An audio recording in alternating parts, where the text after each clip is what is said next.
नमस्कार, मैं प्रिय रंजन और आज के इस एपिसोड में डिस्कस करेंगे कल के बाजार का क्या आउटलुक है। आज के बाजार के ट्रेंड को एक बार मैं चाहूंगा कि पहले आप देखें, फिर कल के ट्रेंड को हम समझेंगे। कल की जो क्लोजिंग रही थी वो लगभग लगभग 24,960 के आसपास की कल की क्लोजिंग रही थी। मतलब कल की मतलब पिछले दिन की क्लोजिंग रही थी। आज जो हमारा बाजार खुला ये लगभग 25,182 पॉइंट्स के आसपास की ओपनिंग हुई। अगर ओपनिंग ही देखेंगे तो प्रीवियस प्राइस के आसपास में आपको 1% की तेजी दिखी। ये तेजी यही नहीं रुका, यहां से भी ये कंटिन्यू करा और लगभग 24,320 जैसे लेवल्स दिखे। इसके बाद ये ब्रेकडाउन हुए और एक रेंज में कंसोलिडेट रहा।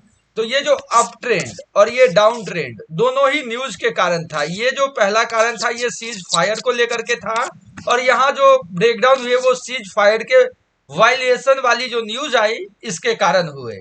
तो एपिसोड में आगे बढ़े इसके पहले अगर आपने प्रीमियम टेलीग्राम को ज्वाइन नहीं करा तो जरूर ज्वाइन करिए। निफ्टी में जो मेरा एनालिसिस है या जो मेरी एक्यूरेसी है या जो मेरा ट्रेड है, आई डोंट थिंक सो कि दुनिया में कोई उस प्रकार का ट्रेड कर पाएगा, उस प्रकार का डायरेक्शन बता पाएगा जिस प्रकार के मेरे डायरेक्शन हैं। अब यहाँ निफ्टी को अगर डेली टाइम फ्रेम पे देखेंगे तो आज की जो निफ्टी की क्लोजिंग है ये 72 पॉइंट्स की निगेटिव क्लोजिंग रही है। यहाँ देखेंगे तो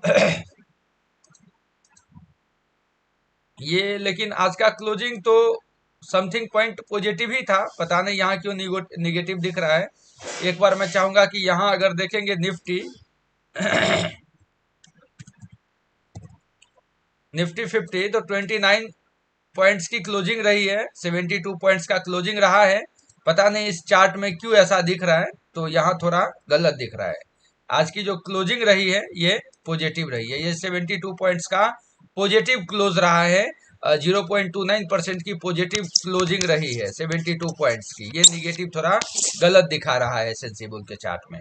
अब यहाँ देखिए जो एक्सपेक्टेशन था, प्रीवियस रेजिस्टेंस की जो हम लोग बात कर रहे थे, लगभग 25,200 डेली टाइम फ्रेम पे रेजिस्टेंस था कंसोलिडेट जोन का। ये बाजार उसके ऊपर तक के लेवल दिखे लेकिन क्लोजिंग इतना बेहतर नहीं दिखा है। तो first of all monthly time frame के चार्ट को देखेंगे तो मंथली टाइम फ्रेम का जो ये चार्ट आपको दिख रहा है ये स्ट्रॉन्ग है। ये क्या है, ये चार्ट स्ट्रॉन्ग है और ये कंटिन्यूटी ऊपर की तरफ दिख सकता है। अगर वीकली टाइम फ्रेम पे देखें तो आज तो दूसरा ही दिन है, वीकली टाइम फ्रेम पे थोड़ी प्रॉफिट बुकिंग ऊपर दिख रहा है। जो भी रेजिस्टेंस वीकली रहा था उसको ब्रेकआउट तो करा लेकिन सस्टेन नहीं रह पाया है। तो मैं कहूंगा कि 25 टू 22 के लेवल को याद रखें। इस लेवल का ब्रेकआउट एक शार्प मूव ऊपर की तरफ ला सकता है। डेली तो मूव हमने देख ही लिया कि थोड़ी प्रॉफिट बुकिंग के कारण थोड़े वीक कैंडल दिख रहे हैं। अब हम 5 मिनट के कैंडल पे या 15 मिनट के कैंडल पे कल के ट्रेंड को समझने की कोशिश करेंगे।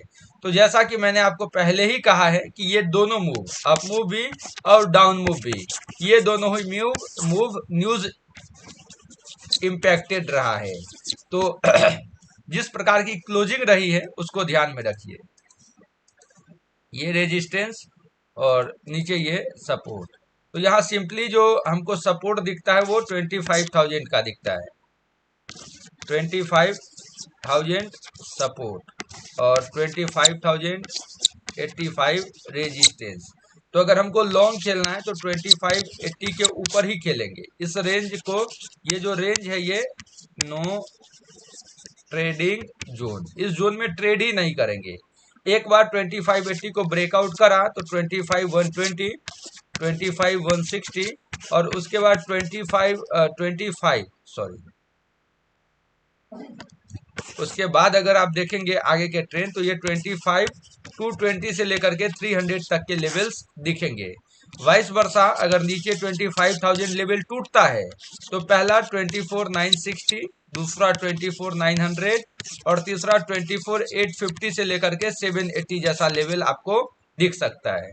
बस आपको याद रखना है कि 25,000 से लेकर के 25,080 के इस रेंज को इग्नोर करना है। उसके अलावा जिधर भी ब्रेकआउट या ब्रेकडाउन मिले वो आपको एक बड़ा ट्रेंड दिख सकता है। अब हम बैंक निफ्टी की बात करेंगे। बैंक निफ्टी को अगर डेली टाइम फ्रेम पे लेंगे तो बैंक निफ्टी का आज का डेली टाइम फ्रेम में ये 400 पॉइंट्स का निगेटिव ट्रेंड दिख रहा है। और अगेन अगर आप गूगल पे जाकर के बैंक निफ्टी सर्च करेंगे, गूगल पे जाकर के, क्योंकि आज क्लोजिंग जो गैप अप का रहा था उसके कंपैरेटिवली थोड़े वीक दिख रहे हैं, लेकिन बैंक निफ्टी की क्लोजिंग की अगर बात भी की जाए तो बैंक निफ्टी आज 400 पॉइंट्स पॉजिटिव क्लोजिंग रही है। कितना? 400 पॉइंट्स क्लोजिंग पॉजिटिव रहा है, जो कि 0.72% के आसपास का परसेंटेज होता है। तब डेली टाइम फ्रेम पे थोड़े वीकनेस तो दिख ही रहे हैं, जिस प्रकार से ऊपर से बिकवाली आई और आज का ट्रेंड न्यूज ड्रिवन ट्रेंड था। सबसे पहले अगर आप मंथली टाइम फ्रेम को देखेंगे तो मंथली टाइम फ्रेम का ट्रेंड अभी भी स्ट्रांग है, वीकली टाइम फ्रेम भी स्ट्रांग है, एक major resistance all time high वाला ही है, लेकिन ट्रेंड स्ट्रांग है। अब अगर 15 मिनट के टाइम फ्रेम को देखेंगे तो जिस प्रकार से ब्रेकडाउन हुआ है, यहाँ देखेंगे जिस प्रकार से ये ब्रेकडाउन हुआ है, इसके बाद ये ट्रेंड लाइन भी तो स्ट्रांग दिख रहा है। तो कल के लिए अगर मैं आपको सिंपली बताऊं तो ये ऊपर के तरफ रेजिस्टेंस, ये लास्ट कैंडल वाला, इसको ध्यान देंगे और इसको थोड़ा ऊपर एक्सटेंड करेंगे। तो अब जो हमको रेजिस्टेंस मिला है वो 56,500 रेजिस्टेंस मिला और नीचे 56,330 सपोर्ट मिला, ये हमको सपोर्ट मिला। तो अगर 56,500 का ब्रेकआउट होता है ऊपर के तरफ तो जो पहला लेवल हमको निकल के आएगा वो 56,666 आएगा। दूसरा लेवल लगभग देखेंगे तो 56,780 आएगा और तीसरा लेवल जो है 56,880 से लेकर के 57,000 जैसे लेवल दिखेंगे। लेकिन अगर 56,332 था तो पहला 56,111, 55,920 और 55,700 जैसे लेवल्स भी नीचे के तरफ देखने को मिल सकता है। तो लेवल्स के अकॉर्डिंगली ही ट्रेड करना है, बिल्कुल ब्लाइंडली तो ट्रेड करने ही नहीं है। बात रही सेंसेक्स की, तो सेंसेक्स का डेली क्लोजिंग 158 पॉइंट्स के पॉजिटिव क्लोजिंग रहे हैं अगर सेंसेक्स को भी देखेंगे। लेकिन एज इट इज, जैसा कि हमने प्रीवियसली भी डिस्कस करा कि एक रेंज है और जब तक ये रेंज के ऊपर या नीचे नहीं निकलेगा हम बड़े ट्रेंड ही एक्सपेक्ट नहीं कर सकते हैं। मंथली ट्रेंड अगर आप देखेंगे तो स्ट्रांग ही है, वीकली ट्रेंड में रेजिस्टेंस से थोड़ी बिकवाली दिख रही है, डेली में भी वही हाल है। और अगर 15 मिनट के टाइम फ्रेम को लेंगे तो जिस प्रकार से यहाँ देखेंगे एक बिकवाली रही और उसके बाद पूरा कंसोलिडेट रहा है।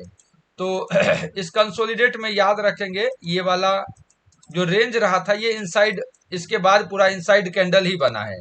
तो सेंसेक्स में जो कल के लिए रेजिस्टेंस है वो 82,222 और नीचे देखेंगे तो 81,900, ये सपोर्ट है और ये रेजिस्टेंस है।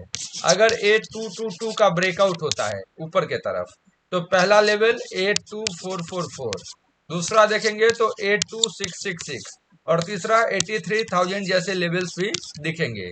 वैसे ही अगर 81900 ब्रेकडाउन हुआ तो पहला 81,720, 81,550 और 81,200 जैसे लेवल्स तक भी दिखेंगे। तो आई होप ये वीडियो इन्फॉर्मेटिव रहा। थोड़े अगर आप शॉर्ट टर्म ट्रेडर हैं तो डिफेंस सेक्टर में सावधानी बरतेंगे, अपने एसएल को प्रॉपर फॉलो करेंगे।